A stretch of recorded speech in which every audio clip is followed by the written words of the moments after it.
is when you are ordering it to a specific size. So this item we have here is a DR320A and then whatever size. And this is beautiful. They're literally showing you that hemmed edge, and that relief or notch that's there is so that the channel will contend with that. Now what's interesting is this whole piece of steel, okay, is like that on both ends. So there's this big giant U-shaped pan. It's called a pan. And then they've got this top sheet, and it's hemmed over like that. And they slide these things together, and then I've seen Amwell do it. They basically slam the door up against a stop surface and allowing those tabs and slots to interlock. It's not a very elegant way to make a door, but doors are made. And what's interesting, you can see evidence of the spot welds here and on the other side. You got to be real careful. The person spot welding's the most talented person in the welding shop, because if you leave these divots on the face of the door, you're not, a coat of paint's not going to disguise those. So they've got to be really good when they're how much penetration and the duration of time. But this picture is perfect for showing you. If this was shown literally in its end,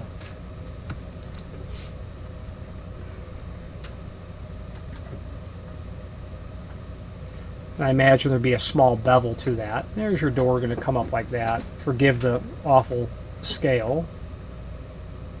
Oh, I drew that backwards.